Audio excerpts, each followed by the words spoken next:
Question number 2, શાખ મૂલ્યાંકનની જરૂરિયાતો સમજાવો અથવા શાખ મૂલ્યાંકનની ઉપયોગિતા કે મહત્ત્વ સમજાવો. એટલે કે જ્યારે ક્રેડિટ રેટિંગ કરીએ છીએ ત્યારે શાખનું મૂલ્યાંકન કરવામાં આવે છે. આ શાખ મૂલ્યાંકનની જરૂરિયાત શા માટે રહેલી છે કે એની ઉપયોગિતા શું છે એ સમજવાનું છે. તો સૌથી પહેલી જરૂરિયાત છે એમાં રોકાણકારો. તો કે રોકાણકારોને કયા શેરની કેટલા પ્રમાણમાં ખરીદી કરવી તેનો નિર્ણય લેવા માટે ક્રેડિટ રેટિંગ ઉપયોગી છે. જો ક્રેડિટ રેટિંગ વધારે થશે તો રોકાણકાર શેરની ખરીદીનો નિર્ણય કરશે. જો ક્રેડિટ રેટિંગ ઓછું હશે તો શેરમાં રહેલા જોખમનું પ્રમાણ જાણી શકાશે. એટલે કે રોકાણકારો જ્યારે કોઈ પણ કંપનીના શેરમાં રોકાણ કરતા હોય ત્યારે એને ક્રેડિટ રેટિંગ દ્વારા જાણકારી મળે છે કે એને શેરમાં રોકાણ કરવું કે નહીં. અને જો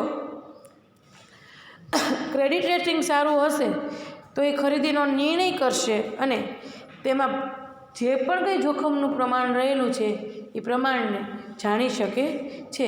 એટલા માટે શાખ મૂલ્યાંકન જરૂરી છે. બીજું છે કંપની.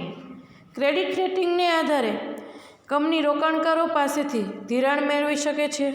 ક્રેડિટ રેટિંગને કારણે કંપનીની પ્રતિષ્ઠામાં અને બજારની ક્ષમતામાં વધારો થાય છે. એટલે કે કોઈપણ કંપનીની ક્રેડિટ રેટિંગને કારણે રોકાણકારો પાસેથી કંપની ધિરાણ મેળવી શકે છે. કેમ તો કે એનું ક્રેડિટ રેટિંગ સારું તો એને કોઈપણ પ્રકારની જ્યારે ધિરાણની જરૂર હોય ત્યારે રોકાણકારો પાસેથી ધિરાણ મેળવી શકે છે. અને એની જ કારણે કંપનીની જે પણ કંઈ બજારમાં પ્રતિષ્ઠા છે એ પ્રતિષ્ઠા અને બજારમાં ક્ષમતામાં બંનેમાં વધારો કરી શકાય છે. ત્રીજું છે મધ્યસ્થી. એમાં મુખ્યત્વે બે, પેલું દલાલ અને બીજું મર્ચન્ટ બેંક. તો કે દલાલમાં એવું કહે છે કે દલાલ માટે ક્રેડિટ રેટિંગ ઉપયોગી છે. જો કંપનીની ક્રેડિટ રેટિંગ સારી હશે તો દલાલ કંપનીના વધારે શેર વેચી શકશે અને વધારે દલાલી પ્રાપ્ત કરી શકશે. એટલે કે કોઈ પણ દલાલ છે જે શેરનું લે વેચ કરે છે, જો કંપનીનું ક્રેડિટ રેટિંગ સારું હશે તો દલાલ એ શેરની વેચણી સારી રીતે કરી શકશે અને દલાલને પણ દલાલી સારા પ્રમાણમાં મળી રહેશે. બીજું છે મર્ચન્ટ બેંક.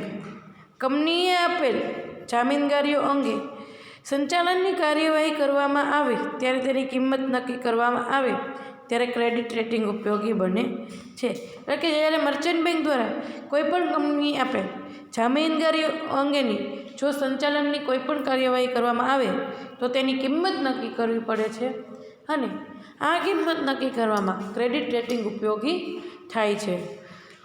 જો ક્રેડિટ રેટિંગ વધુ હોય તો તેના શેરના ભાવ વધુ રાખી શકાય છે અને જો ક્રેડિટ રેટિંગ ઓછું હોય તો શેરની કિંમત ઓછી રાખવી. એટલે કે જેમ ક્રેડિટ રેટિંગ વધારે એમ શેરની કિંમત વધુ અને જેમ ક્રેડિટ રેટિંગ ઓછું તેમ શેરની કિંમત ઓછી.